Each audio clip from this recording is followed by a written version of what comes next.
लाहौर में इमरान खान की अगवाणी में ज़मान पार्क खां निकतल पीटीआई की रैली दाता दरबार ॾांहुं रवां दवा। इमरान खान बुलेट प्रूफ गाड़ी में वेही रैली की क़यादत करे रहियो आहे। सिक्योरिटी इंतजाम सख्त। इंतजामिया रैली के रूट से मौजूद समूरियूं मार्केट्स बंद कराए छॾियूं। शाह महमूद कुरैशी चयो आहे त इमरान खान ख़िताब दौरान अहम ऐलान कंदो।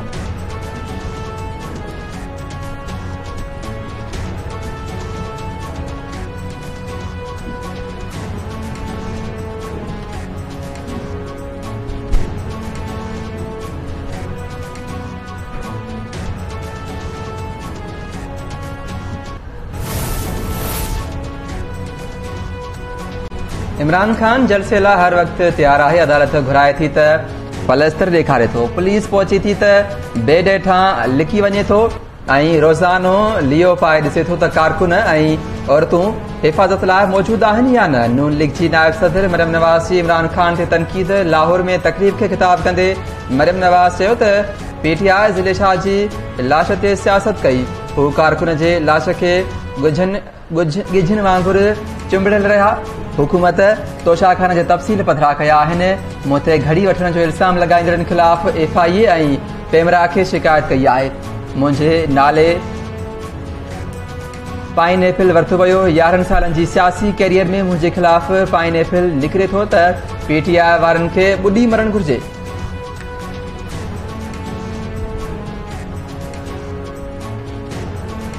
कोर्ट बुलाती है तो वो प्लास्टर दिखा देता है और जलसे के लिए हर वक्त तैयार रहता है। उस वक्त टांग नहीं टूटी हुई। मतलब ये है कि कोर्ट बुलाएगी, कोर्ट में पेश होऊंगा तो एक्सपोज हो जाऊंगा क्योंकि जराइम किए हुए।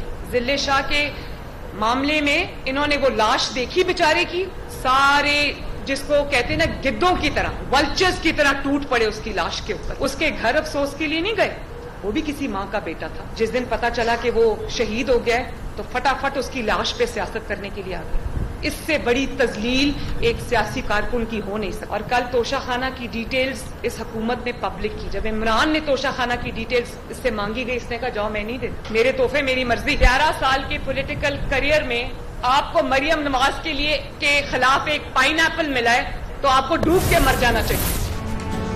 इमरान खान जा औरत जज के धमकी ॾियण वारे केस में वारंट जारी थियण खां पोइ तोशाखाना केस में बि ज़मानत न थियण जो गिरफ़्तारी वारंट बहाल। इस्लामाबाद की अदालत इमरान खान के तोशाखाना केस में 18 मार्च से गिरफ़्तार करे पेश करण जो हुक्म ॾेई छॾियो। इस्लामाबाद जी ॿी अदालत औरत जज के धमकी ॾियण वारे केस में पेश न थियण ते इमरान खान जा अॻी ज़मानत न थियण जो गिरफ़्तारी वारंट जारी करे छॾिया। पुलिस के 29 मार्च ताईं PTI सरबराह खे गिरफ़्तार करे पेश करण जो हुक्म।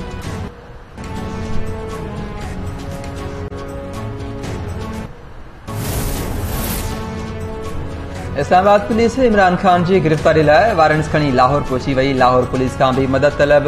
इस्लामाबाद पुलिस ख़ुसूसी हेलीकॉप्टर जरिए वारंट खणी लाहौर पहुती। इस्लामाबाद पुलिस के ज़रिए जो चवण है त इमरान खान की गिरफ्तारी लाइ पंजाब पुलिस की वाधू नफ़री घुरबल है।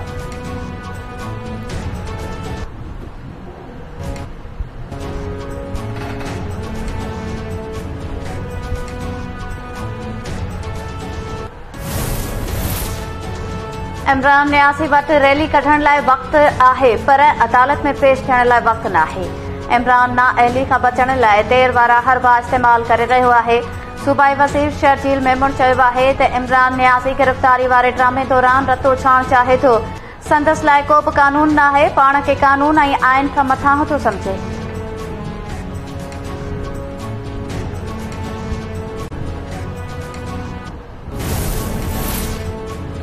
MQM बानी पार्टी क़यादत बाद लंडन की मिल्कियत भी विञाए वेठो। मुतहदा बानी 1 करोड़ पाउंड की मिल्कियत की मालिकी वारो केस हाराए वियो।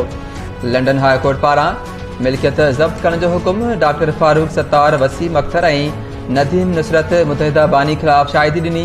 मुतहदा जे वकील दलील ॾींदे चयो त MQM पाकिस्तान ऐं असुल MQM आहे, जंहिं करे मिल्कियत ते उन जो ई हक़ आहे। बानी MQM पारां लंडन हाई कोर्ट जे फ़ैसिले खिलाफ़ अपील दाख़िल करण जो इम्कान।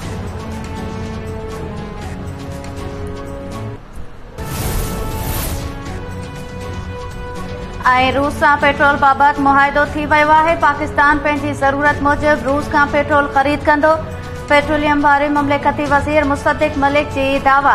कराची में तकरीब खे ख़िताब कंदे मुस्तदिक मलिक चयो त मक़ामी सनत खे तहफ़ुज़ ॾियण सां शयूं सस्तियूं थींदियूं आहिनि, पैदावार वधाइण सां ख़ुशहाली ईंदी आहे। पाकिस्तान पंहिंजे फर्टिलाइज़र सेक्टर खे सऊदी अरब ऐं बहरीन खां सस्ती गैस ॾिए थो। हाणे गैस जो बिल ग़रीब खां वधीक अमीर खे ॾियणो पवंदो।